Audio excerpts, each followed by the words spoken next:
ہارون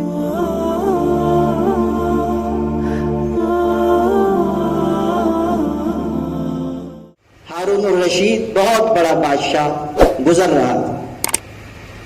اس نے دیکھا راستے کے کنارے ایک شخص بہت بوڑھا، اتنا بوڑھا کہ منہ میں دانت نہیں، پیٹ میں آنت نہیں، وہ ایک کھجور کا پودا لگا رہا ہے۔ آپ جانتے ہیں کھجور کا درخت بہت زمانے میں پھل لاتا ہے۔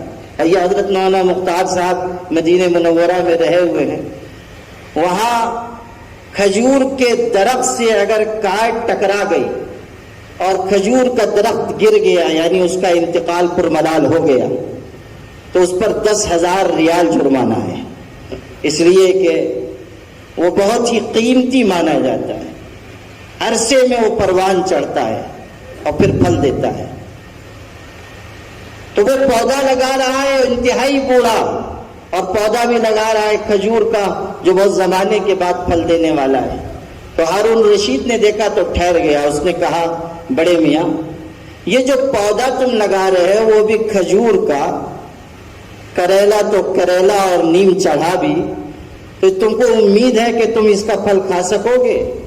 اس نے کہا بادشاہ سلامت، اگر ہمارے بڑوں نے بھی یہی سوچا ہوتا تو آج ہمیں پھل مل نہ رہے ہوتے۔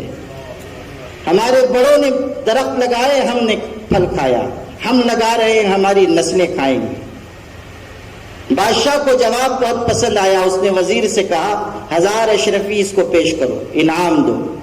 1000 اشرفی دی گئی۔ اس نے ہاتھ جوڑے کہا بادشاہ سلامت، آپ کہتے تھے کہ تم اس درخت کا پھل نہیں کھا سکو گے، پھل تو مجھ کو مل گیا، 1000 اشرفی مل گئی، پھل تو مل گیا۔ بادشاہ کو یہ جواب بھی پسند آیا، اس نے کہا وزیر سے 1000 اشرفی اور دو۔ حاضر جواب انسان ہے، 1000 اشرفی اور دی گئی۔ بوڑھے نے کہا بادشاہ سلامت، کھجور کا درخت سال میں 1 دفعہ پھل لاتا ہے، میرے درخت پر تو 2 مرتبہ پھل لگا ہے۔ بادشاہ نے کہا بڑی حاضر جوابی ہے ان میں، 1000 اشرفی اور دو۔ اور یہ دلوانے کے بعد وزیر سے کہا کہ میاں سواری آگے بڑھاؤ ورنہ یہ حاضر جواب بڈھا ہمارا پورا خزانہ خالی کر دے گا، اب کوئی تیسری بات لے کر آئے گا۔ تو کہا کہ سواری آگے بڑھاؤ۔ اس حقیقت کو سمجھنا ضروری ہے کہ علم دین کی خدمت کا ایک تسلسل ہے، اس تسلسل کو قائم رکھنا ہماری بنیادی ذمہ داری ہے۔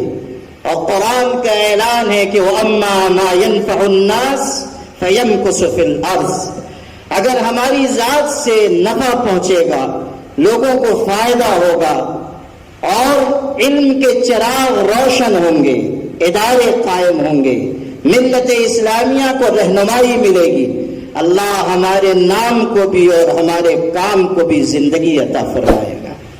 اللہ تعالی ہمارے چھوڑے ہوئے نقوش پر خدمت کرنے والے لوگوں کو قائم کرے گا۔ کے لیے ہمارے چینل کو سبسکرائب کریے اور لائک کریے اور شیئر کریے۔ جزاکم اللہ خیر، والسلام علیکم ورحمۃ اللہ۔